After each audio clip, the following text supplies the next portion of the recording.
সাত সকালে চাঞ্চল্য দাসপুর 2 ব্লকের রায়পাড়ার এই মনসা মন্দিরে। দেখতে পাচ্ছেন এই রায়পাড়ার মনসা মন্দিরে কী ঘটনা ঘটেছে যার জন্য এত মানুষ জমায়েত হয়েছে জানবো। তার আগে মন্দিরের ভিতরে একটি ঘটনা ঘটেছে, সেই ঘটনাটি দেখব। কি ঘটেছে ঘটনা? সকালে উঠে দেখছি মন্দিরে ওরকম তালা ভাঙা, যত গয়নাগাটি সব পড়ে নিয়ে চলে গেছে, সে একটা শুধু পড়ে রয়েছে এখানে, কানের শুধু পড়ে রয়েছে, সবকিছু নিয়ে চলে গেছে চোরে। ভেতরে চলুন।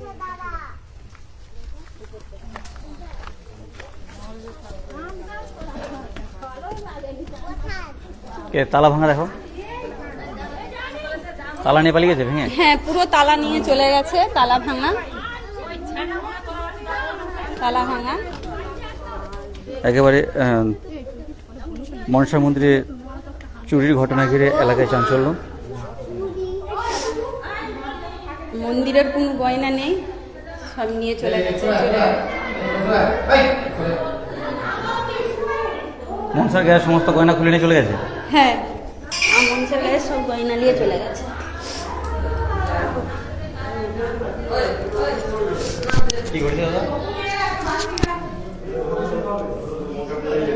হয়েছে বলতে এটা দুবরাজপুর গ্রাম, এখানে মনসা মন্দিরের প্রতিষ্ঠিত ছিলেন দেখতে পাচ্ছেন। তো এখানে আমি পুরোহিত। এখানে কাল রাত্রিতে কিছু দুষ্কৃতীরা এসে এখানে চুরি চামারি করে গেছে, কিন্তু বিশেষ কিছু নিয়ে যায়নি বলতে যেগুলো নিয়ে যায়নি পিতল কাঁসা কোনো কিছু হাত দেয়নি এরা। যেটা নিয়েছে মাকে যেগুলো জিনিসপত্র পরানো ছিল গয়নাগুলো নিয়ে গেছে। তার মধ্যে দেখতে পাচ্ছেন এই যে এদিকে দেখুন, এদিকে মায়ের হাতে দুটো বালা ছিল, একটা বালা নিয়ে গেছে, একটা বালা রয়ে গেছে। কানের খুলে নিয়ে যেতে গিয়ে একটা নিচে পড়ে গেছে। বা মায়ের মুকুট ছিল, নথ ছিল, এখানে ধরুন নেকলেস ছিল, বড় হার ছিল, এই সমস্ত জিনিসগুলো যে সাজানো ছিল সেইগুলোই শুধু নিয়ে গেছে। বাকি এখানে কোনো পিতল কাঁসা জিনিস কোনো কিছু হাত দেয়নি। তো মন্দিরটা এখনো 1 বছর হয়নি, প্রায় 8 থেকে 9 মাস হয়েছে প্রতিষ্ঠিত হয়েছে। তো এর মধ্যে এই অবস্থা দেখতেই পাচ্ছেন। সকালে যিনি পাঠ করতে এসেছিলেন তিনি দেখেছেন, দেখে আমাকে খবর দিয়েছেন। তারপরে এই অবস্থা। আমি দেখেছি মা যখন এইসব চুরি হয় তখন স্বপ্নতে দেখেছি সব চারিদিকে আমাকে মা ঘিরে ধরেছে, তোলার চেষ্টা করেছে আমাকে, চারিদিকে সাপ ফাপ যা ঘিরে ধরেছে। আমি মাকেই শুধু দেখেছি, মা আমাকে, হ্যাঁ স্বপ্ন দেখেছি, ওই শুধু আমি বলছি মা আমাকে বাঁচাবে, এই শুধু এইটুকুন দেখেছি। উঠে তারপর দেখছি চারিদিকে কুকুর ঘেউ ঘেউ করছে, তখন দেখছি কিছুই নেই। তখন রাত্রি 2টা-2:30 বাজছে, তখন সাঁই সাঁই করছে, তখন আর কিছুই নেই। আর সকালে উঠে এসে মায়ের দিকেই মন পড়েছে, শুধু মায়ের এসে দেখেছি গেটটা ভাঙা। এই 2-4 জন মামিকে জিজ্ঞাসা করছি, মামি এখানে কি মন্দিরের পাঠ হয়ে গেছে, তাহলে চাবি দেওয়া হয়নি? তারপরে যে পাঠ করে সে তাকে ডাকলো, সে এসে খুলে দেখছে। আমি তারপর চেয়ে দেখছি মায়ের একটাও গয়না নেই, পুরো গয়না পুরো কিছুই নেই। তারপর লোকজনকে ডেকে নিয়েছি। হ্যাঁ, এইমাত্র আমি এসে আপনাদেরকে ফোন করলাম। ফোন করার পর বললাম যে এই ব্যাপার, এটা একটু জানানো দরকার। তো আপনাদেরকে ফোন করার পর এই দেখতে পাচ্ছেন রিপোর্টার দাদা এসেছেন।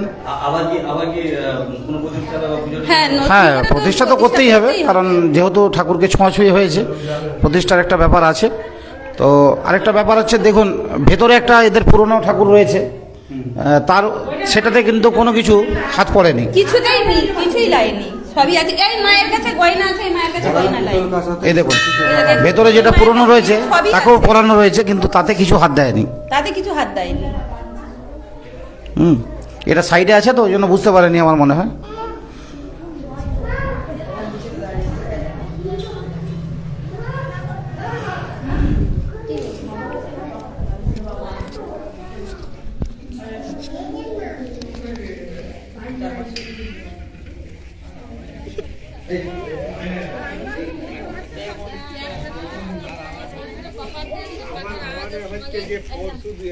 পরশুদিনে যে হচ্ছে গেটটা খোলা ছিল, কি হয়েছে? হ্যাঁ কি হয়েছে? কি পরশুদিনে হচ্ছে ওই সন্ধ্যা দিতে এসে আর কি হচ্ছে গেটটা খোলা রয়ে গেছিল একটুখানি। তো সেইটা নিয়েই মানে হচ্ছে মানে শত্রু হয়েছে, মানে দেখেছে, দেখার পর চাবি ভালো করে কালকে দেওয়া হয়েছে, দেওয়ার পরে এই ঘটনা। সন্দেহ করছেন? হ্যাঁ। কাউকে কি সন্দেহ করছেন? না, মানে অন্য কেউ, অন্য পাড়ার কেউ এসে করে যেতে পারে, তাই তো? হ্যাঁ হ্যাঁ হ্যাঁ। আর অত তো জানো তো, এইটা দিয়ে তো রাত্রি 2-2-2:30 এর আগে কখনো মনসা মন্দিরে চুরি হয়েছে আপনাদের? না কখনো হয়নি? না, এরকম প্রথম করলো? এই প্রথম। রেগুলার মন্দিরে আসেন? হ্যাঁ, আমরা সব দিনই তো আসি।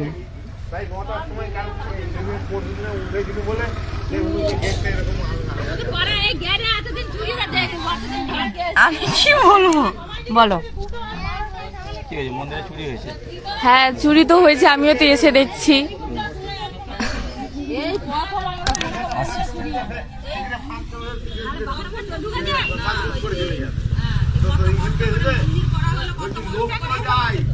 কষ্ট করে ইয়ে করে মন্দির করা হলো, রাস্তা ঘিরে করে সব মন্দির করা হলো, কত কষ্ট করে। যদি মায়ের যদি এরকম জিনিস যদি চুরি করে নিয়ে যায়, কিছু করার কি আছে? সব রাস্তা ফাস্তা চারদিক ঘিরে ঘাড়ে ওর কাছে দেনা করে, কার কাছে ভিক্ষা করে সব নিয়ে এসে মন্দির তৈরি করা, মায়ের দুটো জিনিস তৈরি করা হলো। সেগুলোও লোক সহ্য করতে পারলো না, মায়ের গয়নাকে চুরি করে নিয়ে চলে গেল সব কিছু রাস্তায়। আর কি বলবো, আর বলার কিছু নেই। গরিব মানুষেরই সব কিছু নিয়ে চলে যেতে হয়।